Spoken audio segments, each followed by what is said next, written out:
And once again, it looks like we're using the Victor tire repair kit. Comes with the rasp, the install tool, and 3 little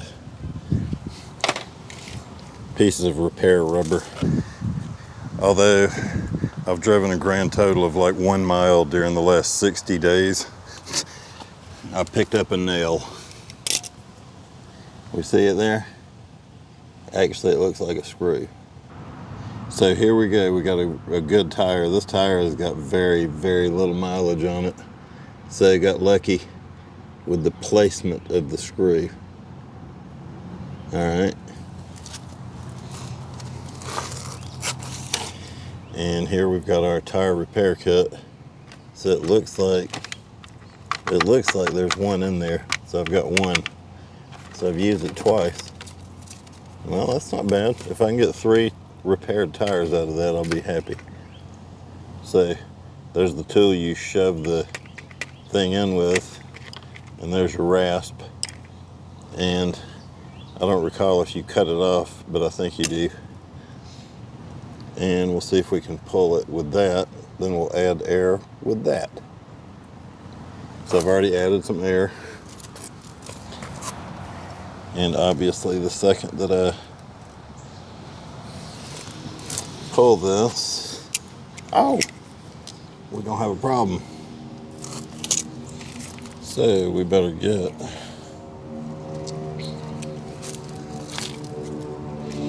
this thing where it needs to be. Oh man, is it dry? Is it dry? That's all right.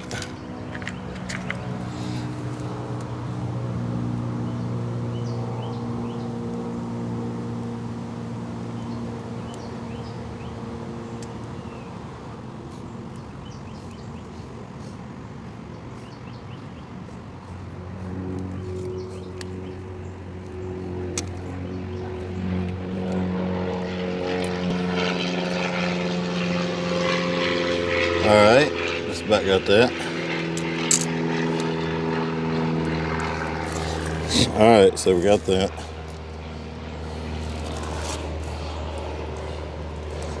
There it is.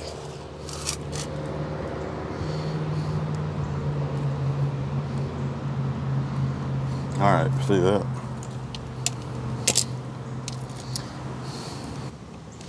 Alright. See if this will pull right out. Boy, you can hear it.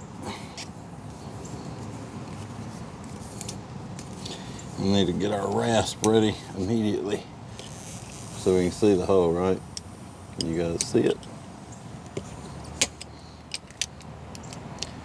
I don't want to remember where that is.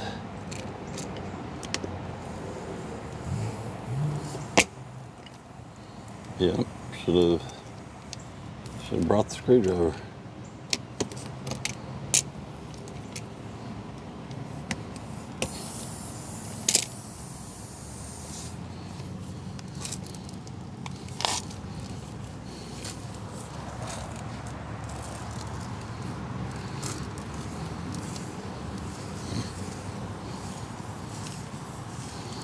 Alright, now when I pull that out, it'll probably start leaking pretty good.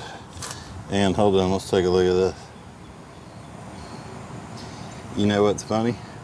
When I looked at that, I thought I recognize everything on my property. I live on 2 acres. Even debris I recognize. That is not from my property. I don't use that type of screw head. Actually, I'm not sure what type that is. But that's it. The rest of it may be inside the tire. And I wonder if I'm gonna need a rubber mallet to get this in or not. All right, this is probably gonna be a pretty easy repair. Okay, here we go.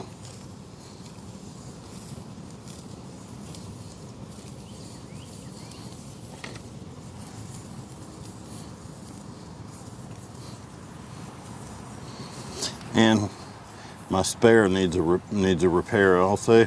So when I get this done, I'll take it up to the tire store, get them both fixed. Because I don't want to drive on this way permanently. I want a patch on the inside of the tire permanently.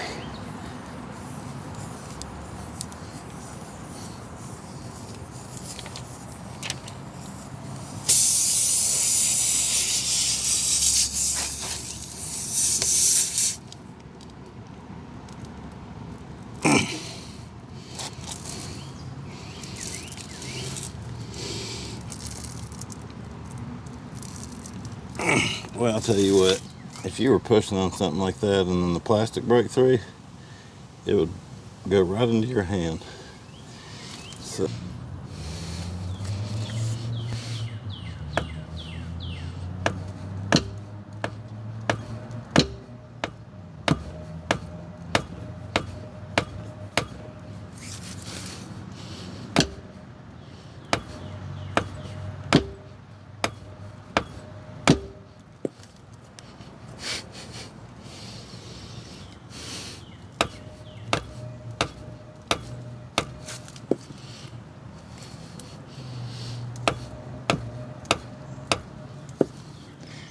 as you see, I had to resort to a 10-pound sledgehammer.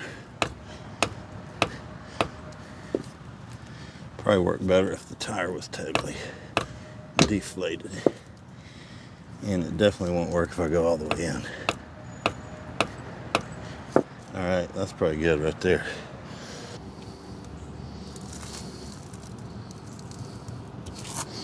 Nice.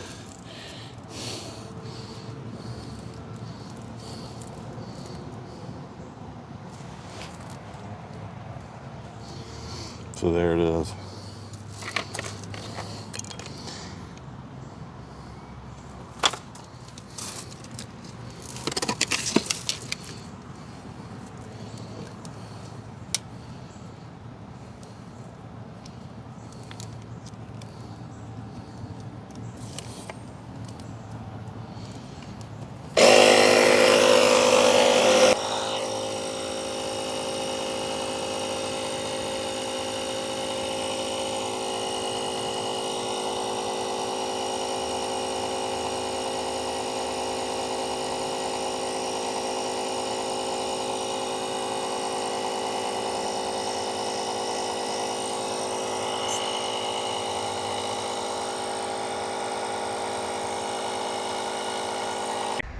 And folks, by the way, the tool that I use to reinflate my flat tire after its repair would be the Stanley Jump It 1000.